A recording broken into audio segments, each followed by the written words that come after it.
and it doesn't matter what is going to happen tomorrow. It's going to play exactly the same way. That intensity, that high line, and giving spaces and probably getting exposed with Vinicius Junior and Mbappe. That's a big danger. Why hasn't it worked for Real Madrid this season, Maka? We saw Kylian Mbappe coming into a side that had already won La Liga and the Champions League. We were like, wow, this team can only get better. Yes, a number of things. Defensively, they've been decimated with injuries. No matter what you say, as much as you can't hang your hat on injuries all the time, they've been decimated at the back. And they never recruited in January to sort that problem out, the right-back area, the centre defensive area. They've got a problem at left-back as well, haven't they? They've had for years. They can't keep anybody fit. And the three up front hasn't worked. It hasn't worked. We were at the first game of the season against Mallorca. It didn't work then. As Craig said, they've tried. And I've always thought they play better when one of them's injured, one of them's on the bench. And whether that was Vinicius on the bench or suspended, Rodrigo and Kylian Mbappe played really well. I think they work better as a two.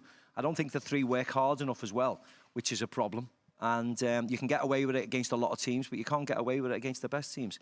And until Carlo or the new manager comes in and has the power to say to any of them, right, you're out, you're on the bench, or you have to work harder, or you have to show me this, I think they'll continue to have that problem. Everybody's been affected by the shunting around. Yeah. I mean, I'm thinking in particular... I mean, you would have no idea what the team would be tomorrow for Real Madrid, would you? On any given day. I have no idea what Carlo's going to go to. Is he going to play... For Barcelona, Maka, they come into the game, obviously, after that dramatic Champions League semi-final against Inter Milan. How does that play into this game? I don't. I think the game speaks for itself, Dan. So they know what they have to do.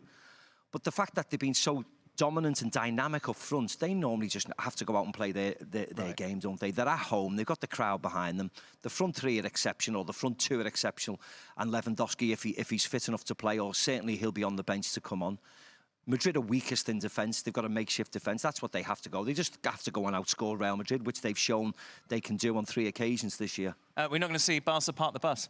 No, I don't think so. No, because for good or bad, that's Barcelona. That's the style. And it's true that we analyze why they don't get that kind of solidness at the back when they need it. We saw it against Inter. We've seen it during the season that at certain moments you continue making the high line, you continue committing players forward, and you kind of get exposed and you concede goals. Why they don't change? It's because that's the Barcelona style. That's Hansi Flick structure, the idea, and he doesn't want to change. And it doesn't matter what is going to happen tomorrow. It's going to play exactly the same way. That intensity, that high line, and giving spaces and probably getting exposed with Vinicius Junior and Mbappe. That's a big danger.